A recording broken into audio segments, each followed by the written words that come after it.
Welcome back to Planescape Torment. On the last part, we attended a lecture on the Blood War.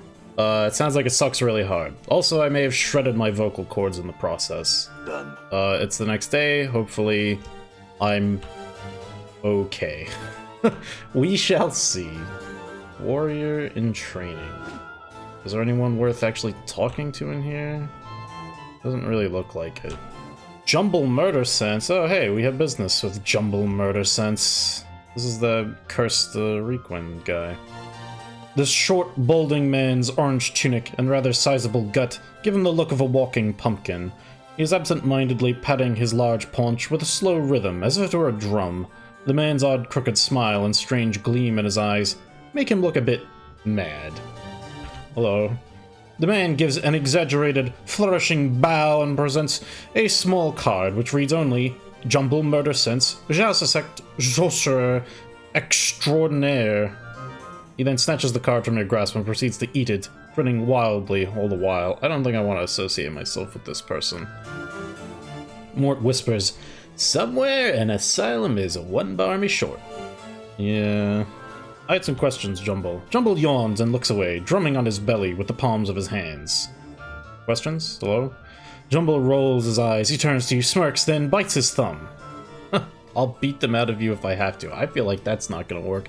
Fine, but I'd like you to remove Requin's curse. Jumble pretends not to hear you, instead belching loudly and resuming his belly drumming, his eyes wandering around the fest hall. What do I have to do?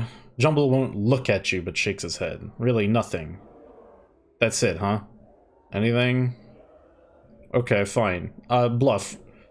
Remove his curse, Jumble, before I'm forced to hurt you. This is not gonna work. Jumble raises one eyebrow and takes a step back. He opens his mouth abruptly, and through his lips or throat, though his lips or throat don't move to shape any words or sound, a torrent of incomprehensible babbling begins to spout forth. Updated my journal. Jumble shuts his mouth, and the babbling ceases. He peers at you through narrowed eyes, a self-satisfied smile on his pudgy face. Suddenly, you hiccup, and hiccup, and hiccup, and hiccup again. Jumble Murder Sense merely turns his head and waves you away. Uh-oh. Looks like you got a curse thrown down on you, Chief. Whatever you've done, Jumble, undo it, or you'll regret it sorely. Jumble ignores you entirely. Okay, fine. Let's just throw down. I'm probably resetting after this, but... Well? I'm gone. Okay, I'm just hiccuping forever now, I guess. He dropped some rings, but those are of no particular value. Okay, well that seems like it would be really annoying, so let's just go ahead and not have to deal with that forever. I've learned some new tricks. I'm gone. It didn't seem like there was any way for me to actually get him to do anything. Yeah, I don't know, man. What if I get myself cursed? Updated my journal. And then maybe try to placate him, or I better find someone else who can help me lose this curse. This seems extremely annoying. I'm not dealing with this. I assume there's some quest around of finding someone who can uncurse you. Maybe that guy outside could do it, actually, but I don't care. I'm not doing this. Merryman, hey, I need to talk to you too. This man looks like a bitter, cantankerous old codger. His mouth is twisted into a frown that becomes even more severe as he notices you coming his way. Merriman, my name may be, but merry I'm not. Off with you, young one, no time for the likes of you. He goes into a fit of coughing from the exertion of shooing you away so loudly. Wait, Delora wanted me to speak with you. This guy? Okay. Merriman eyes you suspiciously. That's so? About what, eh? Well? She says that you're her first love, and that so long as you hold the keys to her heart, she'll never be free to love another. She told you that, eh? I'm surprised. Perhaps leaving her under Mistress Grace's tutelage did what I couldn't, started to develop her feelings. In any case, he pats a pocket on his tunic. I won't just give the keys to you. Wait, those are literally the keys to her heart? He nods. That they are! Delora's a construct, didn't you know that? Creature of sorcery and clockwork mechanics she is, and one of my finest creations. Merriman sighs. But cold, without emotion or character. I brought her to the brothel and set her so that she could not leave, in the hopes that the constant contact with so many others would begin to develop her own personality. The keys are the tools used to set her She wants them because she feels that they're limiting her personal growth now, I suspect. Why don't you just give them to her, then? Merriman scowls. Because I've become a cruel and bitter old man who sees he can get something out of you. Okay, what do you want? Not if I just take the keys, Merriman. The only way you'll be taking my keys, young one, is by prying them from my cold, dead fingers, and I'm uncertain of the wisdom in starting a row in the Civic Fest Hall. I don't know about that. Hang on. Just use some thieving skills. No, just you. Hang on. I'm gone. Just go ahead and do the thing. What are we doing? Done. Pick his pocket. Succeeded? What do you mean? I don't see anything. Hang on, what just happened? Pick his pocket. Didn't get anything. And he's hostile. Okay. Maybe he's not literally carrying them. What's the point of this pickpocketing thing if you can't, like, just steal people's stuff? I don't get it. Okay, we'll play along. What do you want? I want to forget. I've lived almost 150 years now, and I've seen every sensory stone I've cared to in this grand hall. I've little time left to live, and I'm too weak to go out in search of wholly new experiences, so I need to find a way to forget them all. That way I can start again in my final days. So I just wallop you in the back of the head, or what? No, you bloodthirsty lummox! I'll need something, some item, some concoction to allow me to forget. Like a draft of the river Styx, something like that. Styx? Isn't it the... I thought it was one of the other rivers in the underworld that made you forget stuff. Wasn't it Lethe or something? I don't remember. Right, I'll return if I find something. Cool, good, great, that's gonna take forever. Wonderful, wonderful. What is that noise? What is casting spells around here? Eli Havelock. Didn't I talk to an Eli Havelock? Oh right, he's the thief guy. Right. Are any of these people like a person? Not really. Alright, let's talk to you. Look who's arrived. Eli shoots you a wicked smile. Welcome to my stomping grounds, Cutter. Ready to train? Yeah, but... A little teach if you've already been trained, Cutter. Straight from the scout spot, though, I can always show you the way in again. Yeah, see, that's what I thought would happen. Wonderful. Awesome. That's so cool. 3 planes aligned. Thin and sharp-featured, his yellow skin covered with tattoos, this man looks over the room and its inhabitants with cold black eyes. He appears to be giving a lecture. I guess he's a Gith, huh? I am known as 3 Planes Aligned, a Githzerai scholar. If you are here for my lecture, it begins in a few moments. Mort sighs loudly. Come on, Chief, are we really gonna stay for this? Ignore Mort, keep listening. He speaks in a very low, somber tone. Today I shall speak of the power of alignment and belief, and how they shape the planes. First I shall explain the concept of alignment. Alright, why not? Alignment is a descriptor of one's belief, and how one acts upon those beliefs. At their core, all creatures predominantly behave in one of 3 ways, with good in their heart, with evil in their heart, or indifference or neutrality in their heart. They predominantly express each of these core behaviors in one of 3 different ways. In an ordered manner, in a chaotic manner, or in an indifferent, neutral manner. Thus, there are 9 core alignments that one is capable of. The 9 alignments then are lawful good, neutral good, and chaotic good. Lawful neutral, true neutral, and chaotic neutral, and lawful evil, neutral evil, and chaotic evil. Now I shall speak of the power of alignment and the beliefs it engenders, of how, from them, the very deities gain strength, and how belief can physically affect one's environment. A deity must have worshippers, for it is the faith of such subjects which gives them power. As converts are made, and more come to believe in a god, the more power that god receives. Conversely, when no one believes in a deity, it withers and dies, joining the corpses of other gods that float on the astral plane. It is thus possible to slay a deity by simply forgetting about them. A much more striking example of the power of alignment and belief, however, can be seen within the sliding of gate towns. First, though, I would define a gate town. Gate towns are towns on the Outlands, the largely neutral area which Sigil spins over the center of. They are called gate towns because they are built around a permanent gate or portal to one of the outer planes. Each of these outer planes has its own alignment. The Abyss is chaotic and evil. Baator is lawful and evil. Mechanus is lawful neutral. Mount Celestia is lawful and good. The Outlands, again, are true neutral, leaning to neither law or chaos. Sliding occurs when there is a high concentration of belief in an area of differing belief. When this occurs, the area itself will move, or slide, to a plane that matches the new belief. Now, the gate towns usually have a strong belief that matches the outer plane beyond the portal, but the belief is not yet strong enough for the town to slide from the Outlands and into the outer plane. For example, the town of Ribcage borders the portal to the lawful evil plane of Bator. As expected, the residents of Ribcage are largely lawful evil residents, but the entire town's alignment and beliefs are not strong enough so that Ribcage will slide into Bator. For example, Ribcage might one day see the sudden rise of a lawful evil order of clerics promoting their dark beliefs and converting many citizens to the worship of their lawful evil god. Were this to occur, there would be a good chance that the town would slide off the neutral Outlands, becoming part of the lawful evil plane of Bator.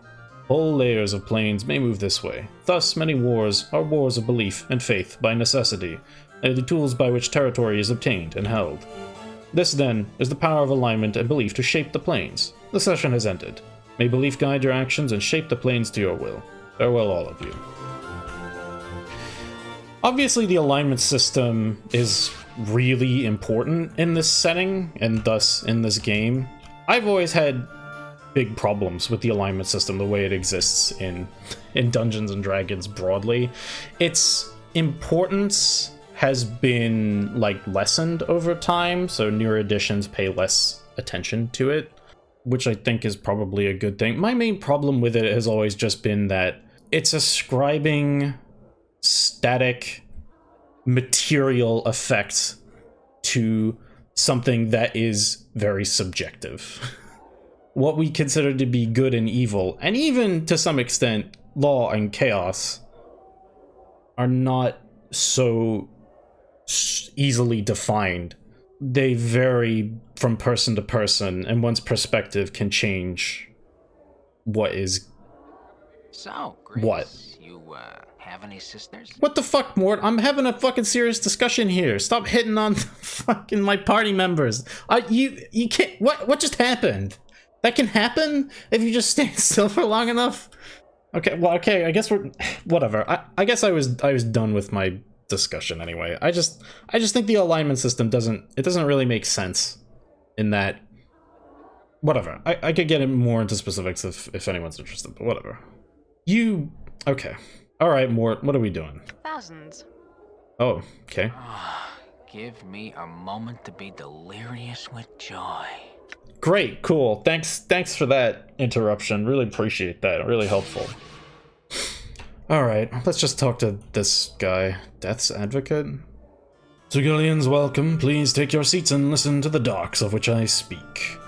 Darks? Give me a break. We're really not gonna listen to this rattletrap, are we? Come on, let's go find some sensei chits that have never had the pleasurous sensation of tasting the fiery passion of a skull's lips. He waggles his eyebrows in anticipation. Shut the fuck up, Mort.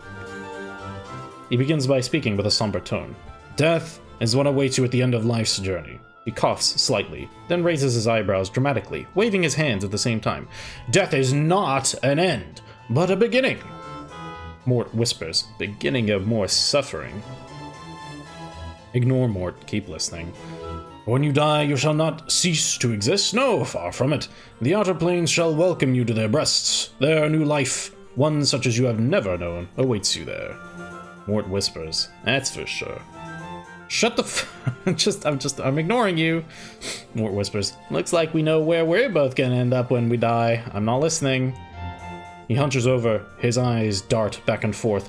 And perhaps you have lived a life of bloodthirsty evil, contemptuous to your fellow man, laying others low and doing as you please without care for who or what you hurt. I actually think, did we lose some dialogue here? I think it might have glitched out or something. Okay, well, whatever. Then it is perhaps one of the lower planes, Bator, the chaotic swirling layers of the abyss, that shall welcome you. Evil to the core are the spirits that come to this plane, and most are doomed to mindless cruelty and suffering or servitude in the dreaded, he whispers dramatically, blood war. And that's if you're lucky. No matter where you go, know this, you shall be embarking on a new life, my Sigillians. Mort whispers, and that's supposed to be an incentive? What do we get we get to do this all again? Gee, I can't wait to be a floating skull all over again. Whee! Pike him, what a tard. Spoken like someone who hasn't died before, huh? I'm still not listening. You'll be able to start anew without the burden of memory of your past life. Your sole goal, if you will, he smiles at his own humor, is to merge with this new plane that you are on, becoming one with the ideals and the very substance of the plane itself. You shall be one of the inhabitants, the petitioners on this plane, or ideally, one of the building blocks upon which the plane is built. It is the goal of all petitioners. To accomplish this goal, he claps his hands together for emphasis, must hold to your ideals. I'm sure that did not sound good. I'm sorry. Mort whispers, this is one big steaming load.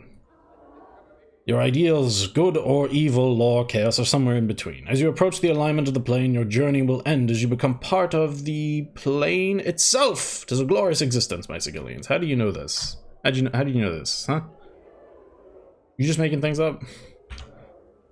And that is what awaits you after death, my audience. Have as a care as to how you live your life, but know that it is not oblivion that awaits you after this life. Mort says aloud. What wash?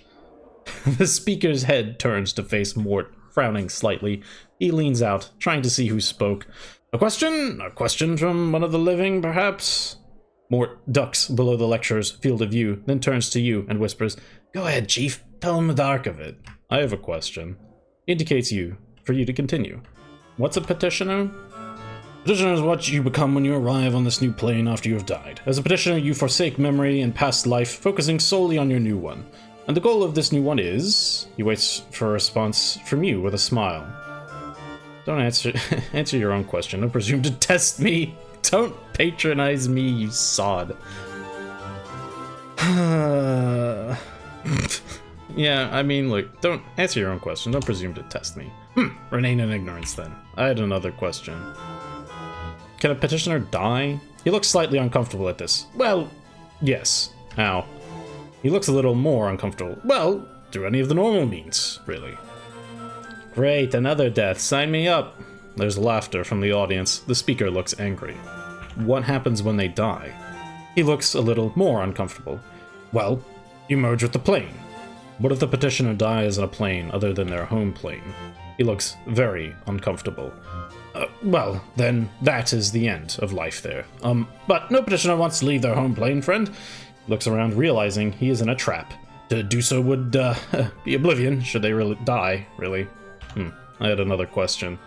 Why do petitioners lose their memories? He raises an eyebrow. Many pardons, what? I said, why do petitioners lose their memories when they die? He looks uncomfortable.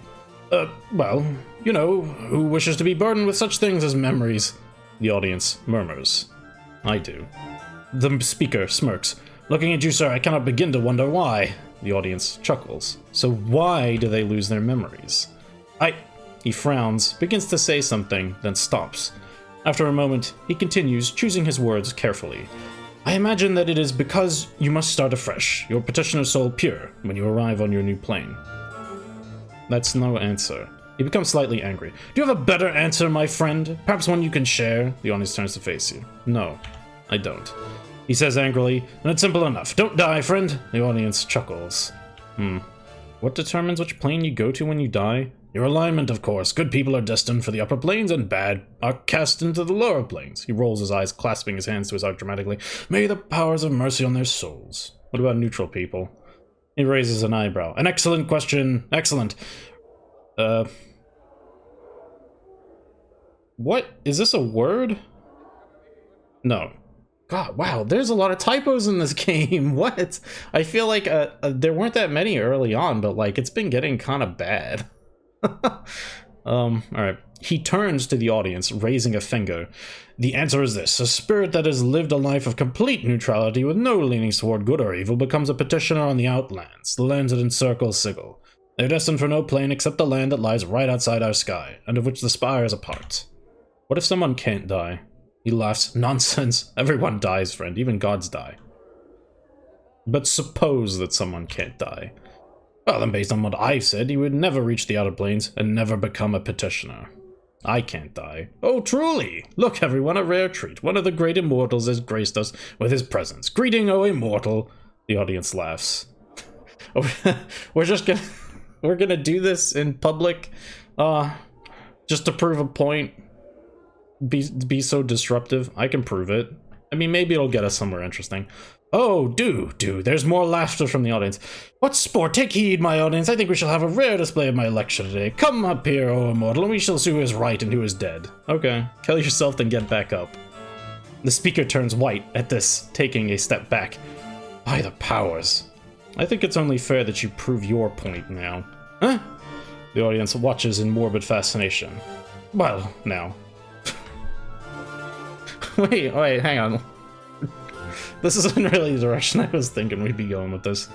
Go on, die. Here. Now. Prove your words to be true. Embrace your life as a petitioner. He gulps. Now, He offers weakly. I must confess that I'm not quite ready to part this life just yet. So this great new life on the Outer Planes may not be all it's supposed to be. The speaker is aware of his hypocrisy, but is afraid of the alternative. Perhaps not. He glances quickly at the audience. Well, certainly not now. That's what I thought. I have another question. That didn't really seem to bother him all that much, considering we're just continuing with this conversation. Explain alignment to me. I don't know if this is going to give me anything else here, but forgive me if I do not explain myself for all my listeners. Alignment is your spiritual leanings, good or evil, law, chaos. Alignment is the way you behave, and it is a consequence. The way you approach life decides your destination when you die. Okay. The Dustmen say that this life is where we ended up when we die. The speaker chuckles derisively. Some members of the audience chuckle as well. There are countless petitioners, my friend, Dustmen among them, who would disagree with Dustman philosophy. What's this about the Blood War? Have you not heard of this clueless one, the war between Bartezo and Tanari? I don't know how the centuries it would take to describe this conflict. So you got another, yeah, I mean, we already did that. About these planes you mentioned. Oh, which? The Abyss. Plane over 600 layers of festering chaos and evil, home to the fiendish Tanari. He gestures dramatically. But you should seek out someone more knowledgeable. Yeah, okay. We got the lowdown on all the planes. I don't think there's anywhere to go with that. Alright, I guess we're just leaving. Get ready to leave. He looks eager to wrap things up. And I shall end the session. Shall continue to lecture at the hall, so, tell all your friends. Great. Well, we've ruined his day. Is this where the mages hang out? I suppose it is. Just mages in training, though. I wonder if there might be a, like, yeah, a mage trainer somewhere. We have to pay him money so they'll show up here or whatever so we can actually become a wizard. I don't really want to become a wizard, so it's probably fine. Alright, what's in here? Done. More Fest Hall. Just sensates all over the damn place. All over the shop. A front desk, like a fine inn might have. The attractive young woman smiles pleasantly. Something I might help you with, sir? Can I rest here? Civic Fest Hall often rents out any unused chambers by the evening. You could certainly rest there, should one be available. Shall I check for you, sir? Yeah, if you would. Oh, okay. So you can actually rest here. That being said, I do need to get into a specific room. Your scarred reflection stares back at you from the mirror. And I think these doors are locked. Well, I'm good at getting into places that are locked, theoretically, right? That's like one of the only things I am good at. But you know, all the doors in here don't use keys, they use some other shit. Unlocked. Oh wait, never mind. This one's All right. pickable. But it's just a room with some sensates in it. Doesn't seem all useful. Okay, never mind. Never mind. Yeah, so probably I'm gonna say my room, the one that I need to get into, is probably just that one over there that I can't pick open because they want me to do the quest. You know. Oh well, I could still loot this stuff, I guess. I don't know why there's money in these guest rooms, that's kind of weird. Oh, this door's just open. Gone. There's an individual in here by the name of Unfulfilled Desire. That's... Where are you going? Alright, hang on, let's have a chat. The woman before you is incredibly attractive. Why does so many of the, like, character description introductions start with a line along...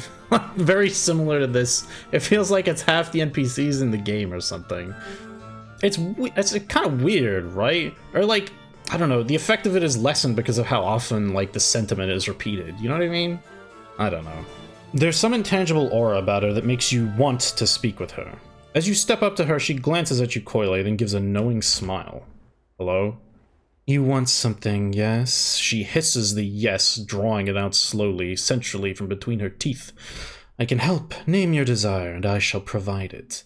I love the Festal. Shut up, Mort. The woman ignores Mort. Good, good sense. Her eyes locked with yours. She smiles, awaiting your response. I want my memories returned, all of them. She smiles. Much may be forgotten in a lifetime, and much more, in several lifetimes. I can help you. She studies your face closely. Explain to me the ways in which you want these memories. Speak to me your craving, and I shall speak to you of the price. I want them back, is that not enough? Her smile hardens. You must give your desire voice and emotion, or it is as dust to me. You must convince me that you truly desire what I can impart, or it shall not be yours. This is weird. Okay, fine. Describe the way... this is probably a really terrible idea. Describe the way in which you want your memories back.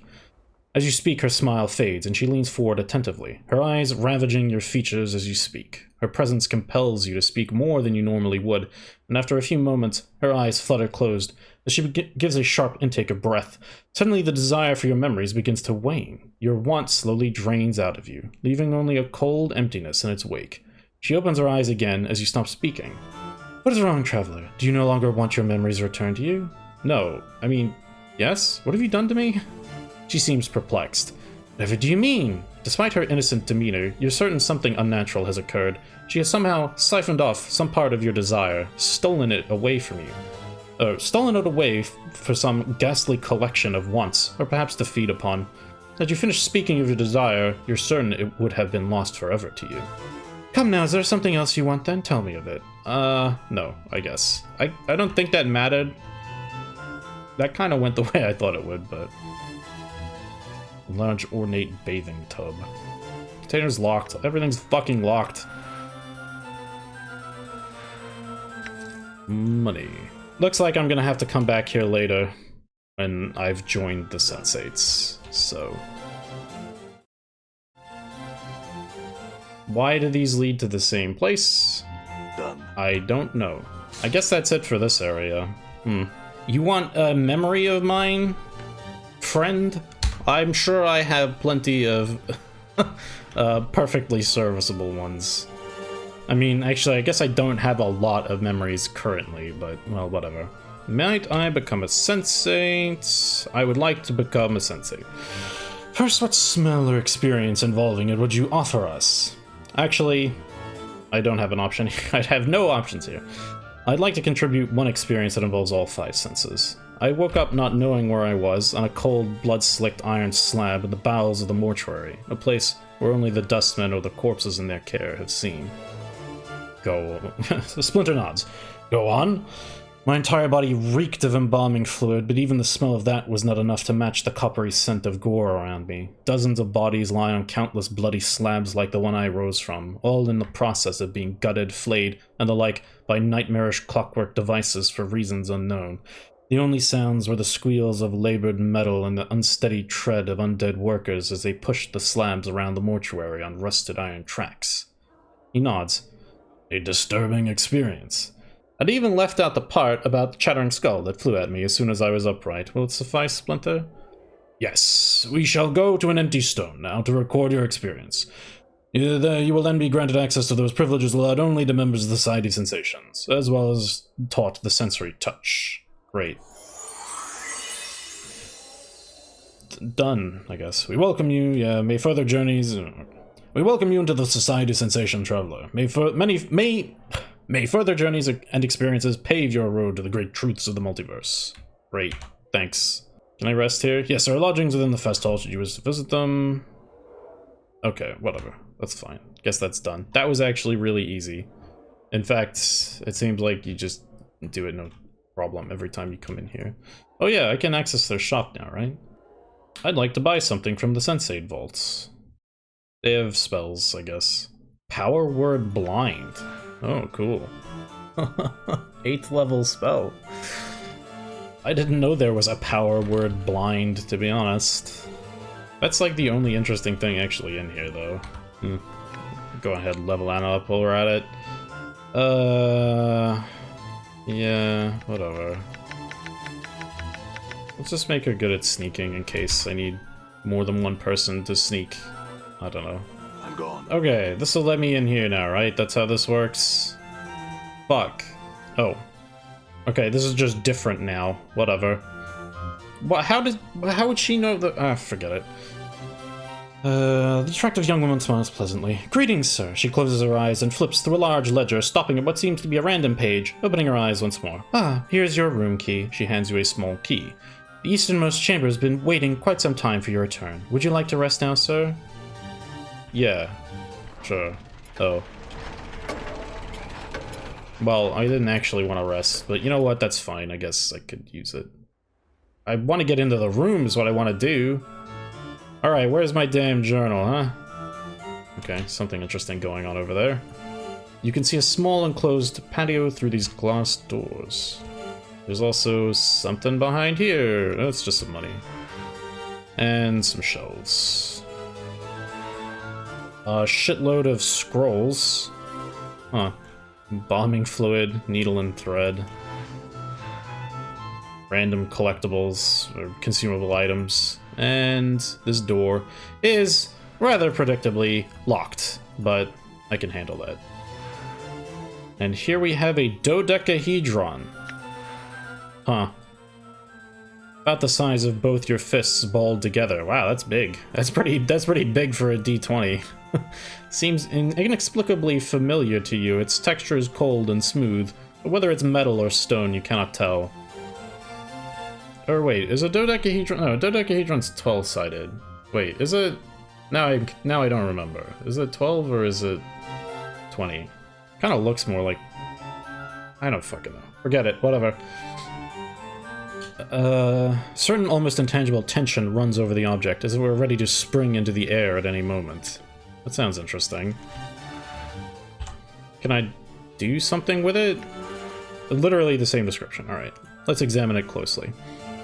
Upon closer examination, you realize that each side of the dodecahedron is a plate that can be twisted clockwise or counterclockwise.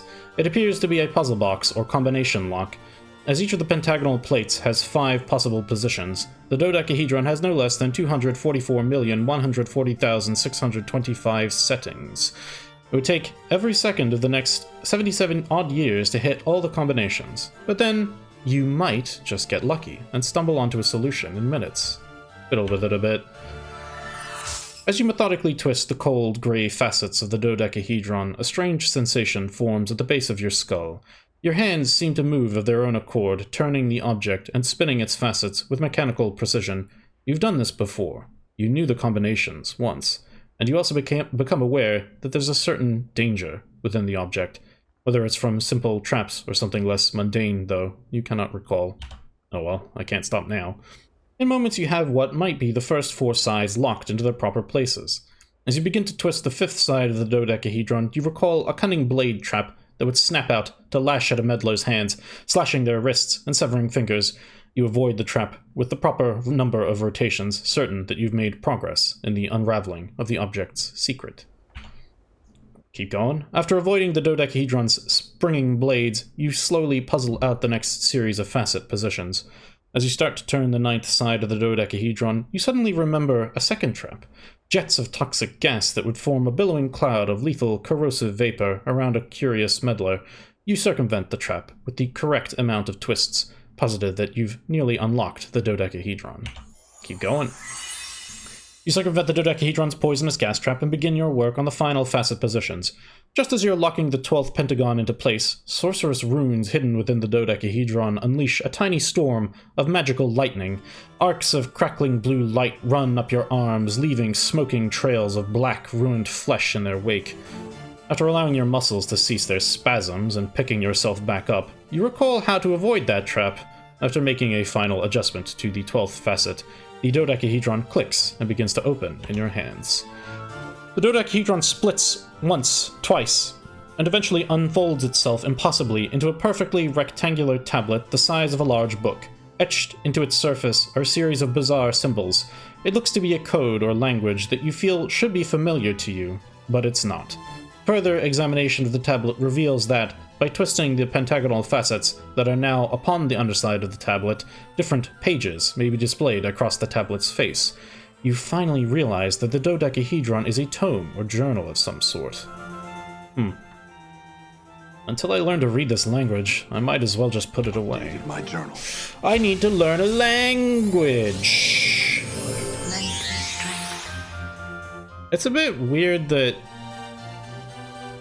Fall from Grace just starts casting healing spells if someone's on low health. Especially for the main character, because, like, Nameless One just regenerates all of it eventually anyway, so it doesn't seem like he needs it, really. Get over here. I don't think you can even use scrolls, but whatever. Somebody's gotta carry these. Okay, I picked up all the shit. Anyway, I guess we know who to talk to about, deciphering an unknown language. Oh, like, I can remember how to unlock the dodecahedron, but remembering how the, like, code or whatever works, that's just impossible. It's fine, whatever. At least I have an idea about where I need to go. I'm gonna run over there, but, you know, that'll be the end for today. Alright, I'll, see you next time.